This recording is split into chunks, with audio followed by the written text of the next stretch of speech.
So, welcome to the first ever episode of BoomFitBros. Charlie Lima with me. I am Gus Warden, and he's already ad-libbing for C4, even though we don't sell that here. Non-paid endorsement. At all. That's just it's a free plug for Cellucor.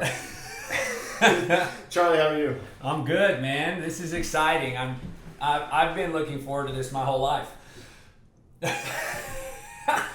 Charlie doesn't have high aspirations. So what we're going to be doing with this is essentially coming to you. We're going to be bringing you value on our knowledge base of how many combined years in how many years in the industry have you been? I started in 2003, so I guess 16 years. Okay, so and then I'll add on top of that a decade. It doesn't take much math to figure out that Charlie's a little older than me, but that's okay. I bring the youth to the table. So what we're going to do on this is just essentially we'll have different topics each week. Right now the plan is to do once a week. I don't know if we're going to do more than that yet. Probably will in the future. But all this is going to be to provide value, to provide knowledge, hopefully some kind of motivation or incentive to get you off your butt moving into the gym. Yeah, and I'll just add to that, one of the things that we want to do is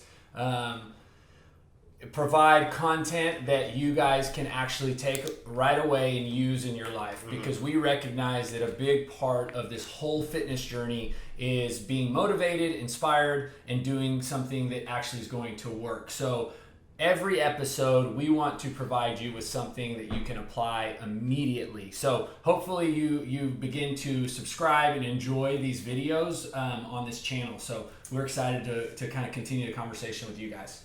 Absolutely. So, and also I'll add on to that too, the health industry or the fitness industry, whatever you want to call it, is one that has a lot of confusion.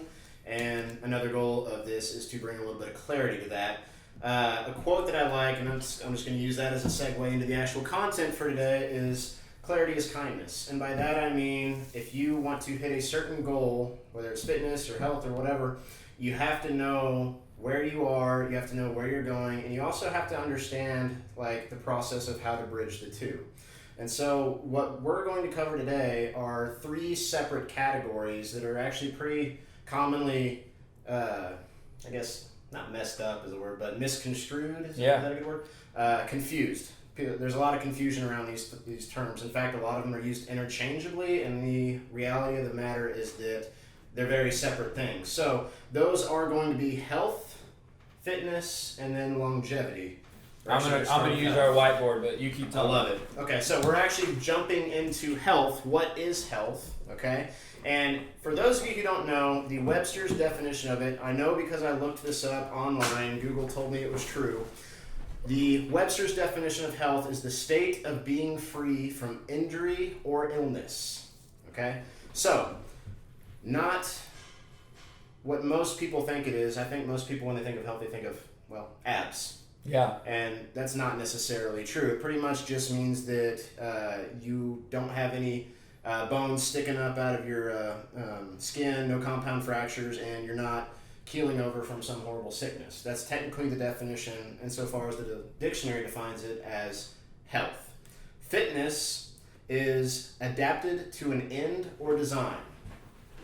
So, just right there, the definitions are completely different, all right? And we're going to get into this in a second. The third one is longevity, and I think I wrote that one in my notes a little bit further. Here it is. This one's really going to throw you for a loop. The definition of longevity, long life. Complicated stuff here. So, health. What's your initial impression of health? When I think of the word health, that is a big reason of why we do what we do is, yes, we are trying to help people in their fitness, but more so what I believe health to be is kind of what we talk about when we're saying building better people. Health is more of how does this exercise help you outside of the gym?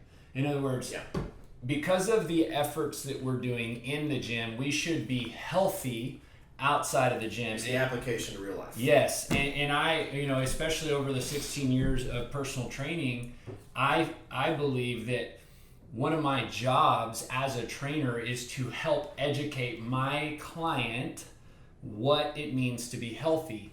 And sometimes when they start working out with me, they think it means, whatever weight Abs. loss or abs or fitting Lose love handles. fitting into some clothing. But in reality, to be healthy is to have a good, healthy understanding of body image, nutrition, and how that actually fuels and supports. Because let's be honest, Gus, you can have abs and be unhealthy. Been there. Yeah, you can basically, a lot of those people that are competing in some of these bodybuilding competitions are some of the most unhealthy people out there.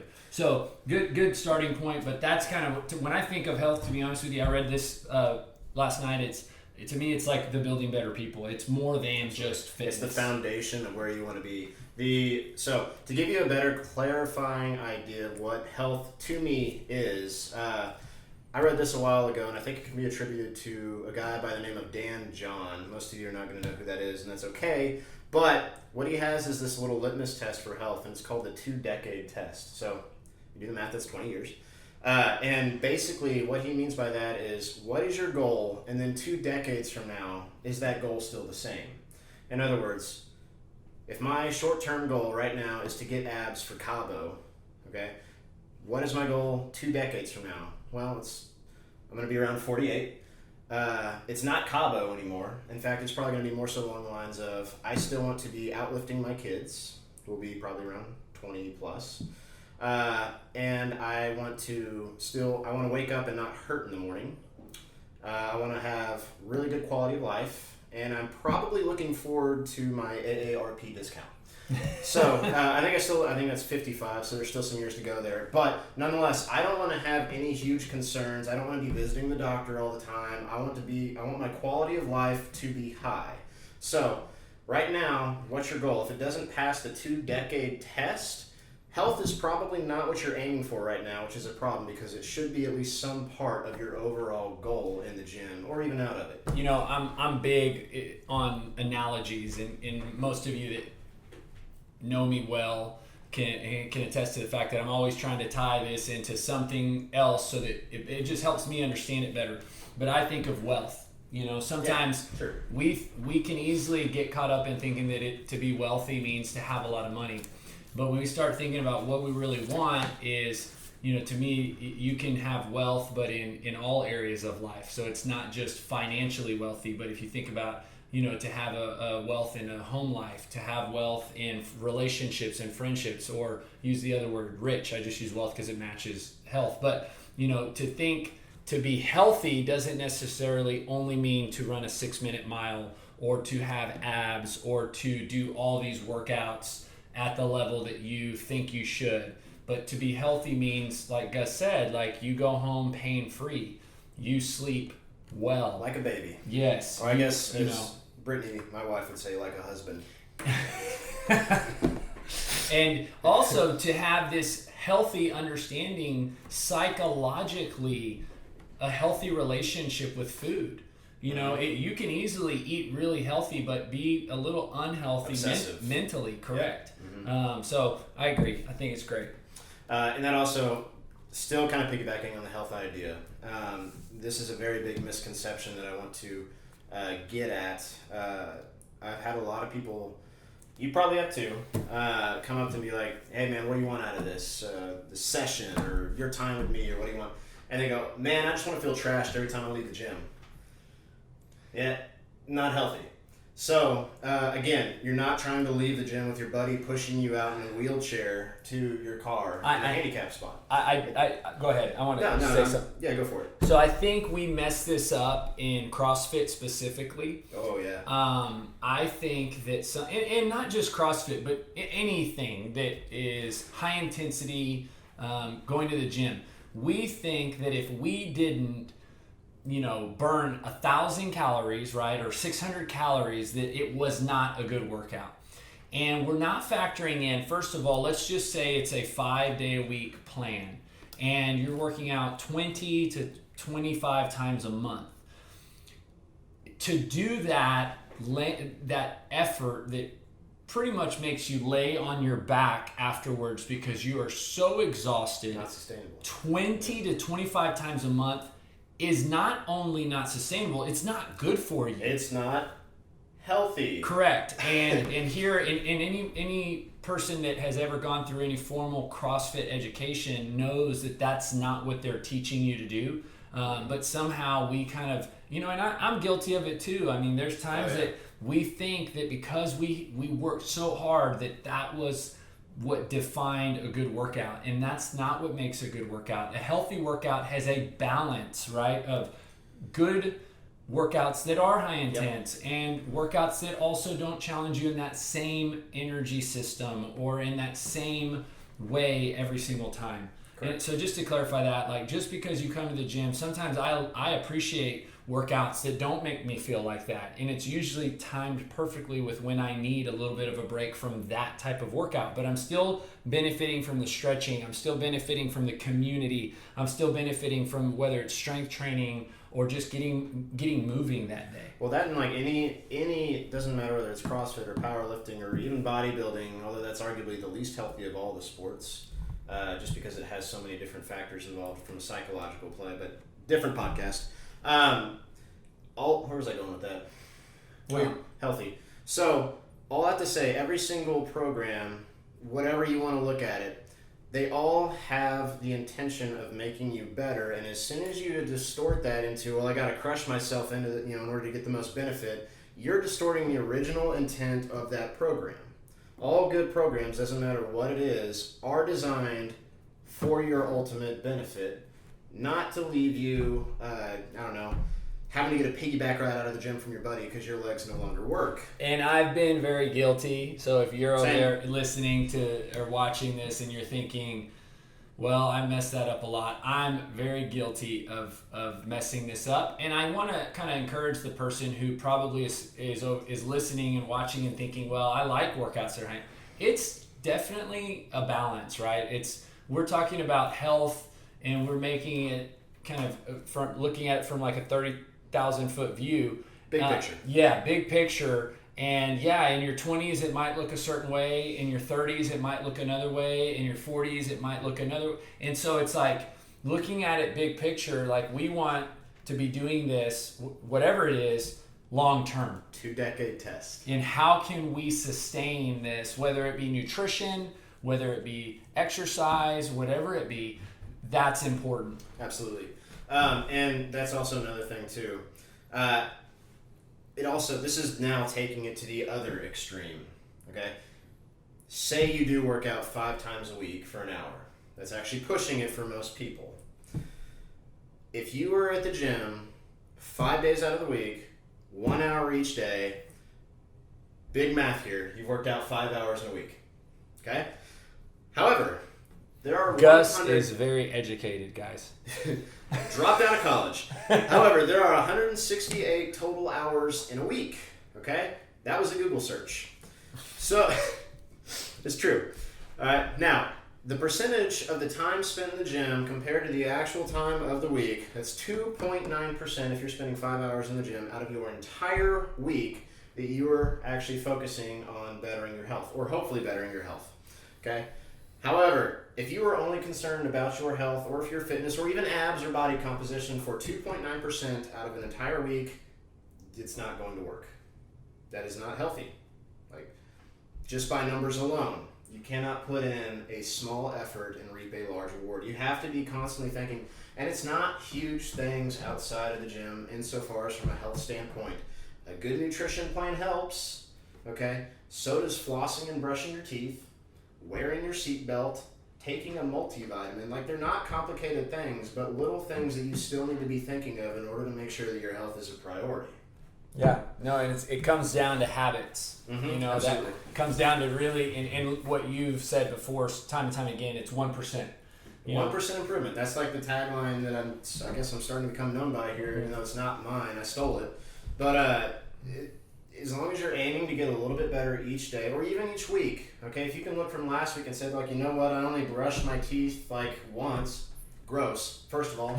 But maybe I'll try twice this week. At least you're getting better, Yeah. That's 1% improvement. And over time, if you do that, if you expand that out over a year, 2 years, 3 years, remember, we're looking at like long-term health here, then you will be healthy. you will get good results. You'll probably have abs at some point in your life if you take that approach. And I think for the people watching, for you guys, a good litmus test for you is just asking yourself that question and being gut level honest, and what does it mean to be healthy? And then, having maybe somebody look at that answer that's not you and just kind of really kind of saying, hey, you're missing some pieces. It's like when we talk about goal setting. Yeah. And, if your goals are only about one thing, like your finances, well, it's not a well-rounded kind of way to set goals. You want to have those 8 areas that we talk about: relationships, family, career, social, financial, health and fitness, and all these other areas, right, to have a well-balanced perspective of kind of overall lifestyle. Well, and then again, just want to emphasize it's not much, but also if you're not an expert in the matter, don't trust yourself into thinking you're doing the right things. You are the easiest person to fool. And I'm talking for me here. I'm the easiest person to fool myself. I have to have some sort of feedback, whether it's from my wife or Charlie or whoever, to keep me on the straight and narrow. And I do this for a living. So for some people who's not sitting in it and breathing it and eating it constantly, you need help. It could be your fittest friend. At least it's the start. But have someone who can be honest with you. That's the other part of this. Have someone who can be honest with you, actually look at you and say, hey man, you really gotta brush your teeth. It's gross, your breath stinks, come on. Yeah. Anyway, I think we've beaten the dead horse on that one. So, health, the things that you do to keep you free of sickness looking 2 decades down the road. That's generally speaking what health should be insofar as a focus. Yeah. Should we move on to fit? Let's do it. Okay, so this one is, again, Google search, Webster's definition, adapted to an end or design. English. Can you do a task? Can you do the thing? Can I pick up a pen? I picked up the pen. I am fit to pick up the pen. I can do that task. That's really all it means. And so, when you think of, that person's fit, you kind of have to add a qualifier to that too. Okay, fit to do what? Is he fit to sit in his car and eat potato chips? I can do that too. Is he fit to bench 225? Now we're getting somewhere. Is she fit to run a mile? This is the right path. Okay, so you have to be a little bit more specific insofar as what fit is, but all it really means is, can you do the thing? That's it. And we really like to misconstrue that a lot in the fitness industry. Yeah, and so, a lot of times you hear those two together, right? The health and fitness industry. So kind of when you break it down like that, it makes me think, okay, that means there's 2 pieces to this, Absolutely. Right? So one, which we elaborated on, health, and there's another piece to this, which is fitness. And, obviously we are very passionate about fitness. Fitness changed my life. I was 18 years old and basically went on a 2-mile run, or attempted a 2-mile run, that has completely changed the trajectory of where I am. And so fitness to me is incredibly important, but it's important to understand it's different than health. In other words, Gus, since you did all the research and got all the notes, would you say that you can be healthy but not be fit? Are they separate? What are you fit for? I think being healthy means being fit for life. Perfect. That's how I push them. That's how I mesh them together. If you are healthy, you are fit to handle life, so to speak. And you're then free of sickness, you're right. free of disease. You can do the things that humans should be able to do. Right. You're fit to be a human. And then so fitness, where in this world of health does it fit? Insofar as what? Insofar as thinking about what most people, when you talk about fitness, they're thinking about high heart rate, muscles contracting, I see. sweating, burning calories, and most people are thinking that's the first thing that comes to mind when they think of fitness. I think it's, again, going back to the 2-decade test, are you setting yourself up to be able to function without the assistance of some other person when most other people are in assisted living homes? Can you push off the nursing home? that I would consider you are fit. Now, there's also, if we're talking sport, whole different ballgame. Mm-hmm. Pardon the pun. Sport. I'm full Genius today.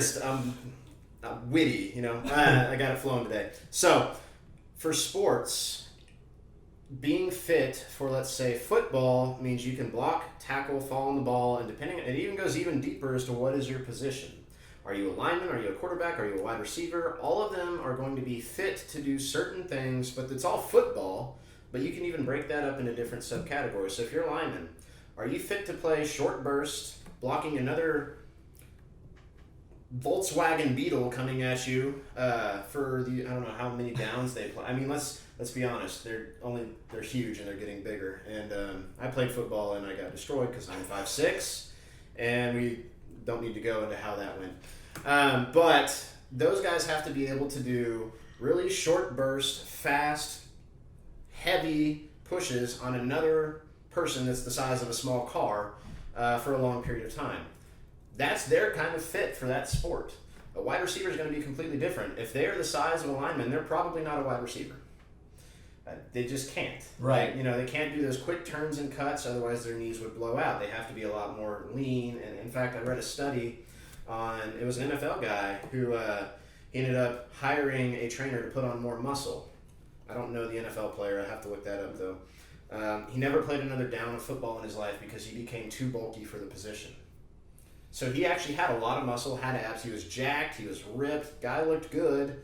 Couldn't play football up to the level necessary for that position. So he was not fit for that position. But he probably could have done an amateur bodybuilding competition and won, so he'd be fit for that specific So let's have fun with this, because most of the people watching or who are tuning in are probably not NFL football players, although I know there's a few that we know, but come on. Like, you know, me and Drew Brees are besties. But not true. I'm going to name a position in life. Okay. You're going to define what that person's program would be, let's just say, right? Like, you know, you talked about if you play offensive line, you would need to be fit to Sure. X, Y, and Z. Disclaimer: I'm not an expert in training linemen. No, but right. I'm gonna say some things that obviously you've been doing a lot of personal training. You know. Okay. I'm a mother of 2 kids that are 2 years old and 5 years old. Am I optimizing recovery? Great. Expand, because guys, I mean, English. Gus is very intelligent and sometimes whoo. So I gotta help. I'm helping you guys. So go ahead. This is why I don't do my own show, among other reasons. So if you are a mother of young kids, you should be doing the things necessary to try and keep your energy levels high and your stress low. Things like, when you can, aiming to optimize your sleeping conditions. It doesn't just mean that I know as soon as I say that, they're like, well, you know, you try having kids. That I have a 6-month-old. I get it. Okay? So when I'm talking about being a mother to young kids, I'm going to do things like, you know, I'm not going to be drinking as much alcohol. That's going to lower my energy tank. I'm going to try and nap when they're napping. Okay? That's going to raise my energy tank. Making sure that I prepare my foods in advance of the week as much as possible, i.e. when I have help, maybe the hubs is home and he can like watch the kids for a second. I'm going to start making good food because that's what energizes me. Notice there is nothing in there about working out 5 hours a week. I still highly recommend you work out at least 3 times a week, maybe for an hour, but I know it's hard to do when you have that young of kids. So the things I'm going to more so specify are at home. Are you doing the things necessary to keep your energy levels high so that you can be a good mother, so that you are fit to be a good mother to your kids? Okay, next person. I'm a partner at a law firm, attorney, working 60 plus hours a week. Well, okay, again, I'm not a law attorney working 60 plus hours a week, but it actually probably be very similar. Again, you've trained several, so. Right. So, again, very high stress environment. The last thing that I really want to do is crush this person in the gym, physically speaking. They're already tired. They're working long hours. They're probably not seeing their family all that much. They're dealing with, they're lawyers. They're dealing with unhappy people by the nature of the trade. So all this stuff is going to wear and tear on you and drain you. You still need to get in and do some kind of physical activity because that actually does increase your energy. However, a lot of the protocol will actually be very similar to a mother. Do you have healthy food prepared in advance? Are you taking advantage? You should be able to sleep better than a mother because the kids are not as much of a factor in this. Unless you are a lawyer of 2 and 5-year-old kids, in which case, God help you. But your sleep should be much more optimized than that of a mother of multiple kids. So you should be trying to log at least, I'd just say, bordering on 9 hours of sleep for that occupation. It's a lot of thinking for, like, mentally it's very taxing. And so you need that sharpness in your law firm in order to be able to handle that kind of a stress. So are you sleeping well?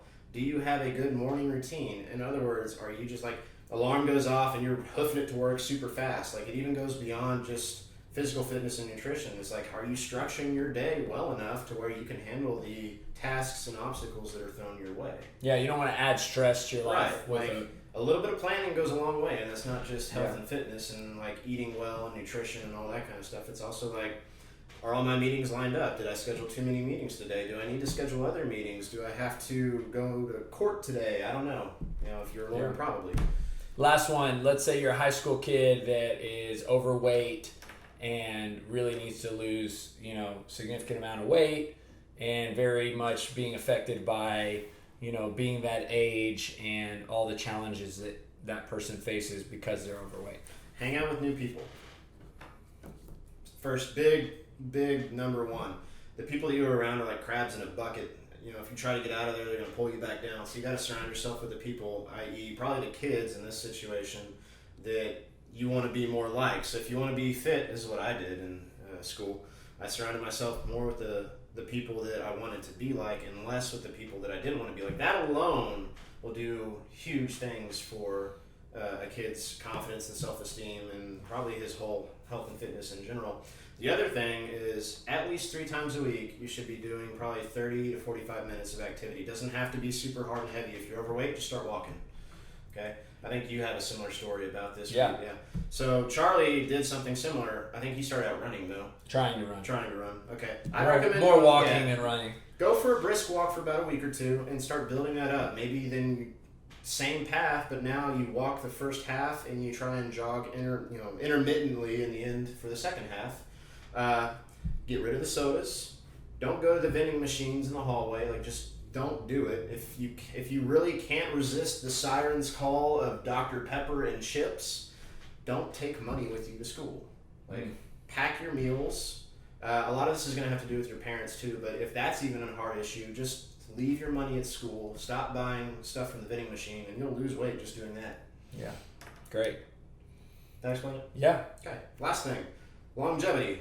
This one's real complicated, and Charlie might have to translate for me, but the definition of this one is long life. Okay. Which I would think everybody wants to have. I would hope so. Yeah. So, everything that we said up until everything that we just covered applies for a long life up until the age of about 50 to 60 years old, at which case, I think it's age 65, 1 in 4 people age 65 and older will suffer a fall. At that point, your focus is not as much doing those things as it is making sure that you don't fall. Put a handrail in your shower, no slip mat in the shower, maybe even a little bench, which I might do in my own shower because that sounds awesome. little sitz bath. And then also is going to be strength training. That becomes a priority for the older population, making sure that you don't have osteoporosis, making sure the muscles are strong so you can sit up off the toilet on your own. Fun fact, most people go into nursing homes because they can't get off the toilet on their own. So strength training becomes probably the number one thing I would recommend for the older population. And I don't say that in a derogatory way. I love old people. I would think that when I hear longevity and hearing you elaborate on that, my thing that comes to mind is don't wait. No, absolutely. Whatever age that you are now, whether you're in high school, whether you're in your 20s, 30s, 40s, the longer you wait, the more behind the harder it is. You're getting, and the harder it is. And, the beauty of starting at whatever age you're at is, let's just say whatever age you are today, you become somebody who applies health and fitness to your life. 10 years from now, you will have been doing that for 10 years, and most likely after the first year, the second year is actually looking even better than the first year, and the third year is looking better than the second year, and by the 10th year you now have this compound effect that is going to continue throughout the next decade of your life. 1% better. So every day. longevity, I think, when I think of that, if I'm watching this and I'm not working out, or I'm not eating healthy, or I'm not applying some of these health things that we're talking about, I'm actually saying, what can I start with right now? And Gus, you know this, if you're not accountable to someone, you're probably not going to stick with it. Have a plan and tell someone that plan. Yeah. And ask, hey, would you mind holding me to this? Mm-hmm. Huge. Most people don't do that. Most people also fail. It's exactly. Yeah, and there's a really cool book that's out. It's called Atomic Habits, and that's a good one. I just listened to the podcast of somebody interviewing the author. James Clear? I'm not sure who it was, but it was Craig Groeschel's leadership podcast. He interviews the author of Atomic Habits, Mm-hmm. and one of the principles in that, he talks about the effect of a tribe, right? A group of people, like Gus was saying, like who you're surrounding yourself with. And he says, oftentimes you will start adopting some of the habits of some of the tribe because you want to fit in. Guilty by association. Yes, and so it works really good if those people have good, healthy habits. It can be the opposite, right, with the wrong crowd. Where I was. But it can be bad if they have bad habits. But you will simply, by being around people, associating with people that are living this healthy, fit lifestyle, simply by associating with those people, you will be doing more things like them that will ultimately, like them. I love that book, by the way. Yeah. So, kind of wrapping up here, we left out something that a lot of people really prefer we talk about. Let's be honest, body composition.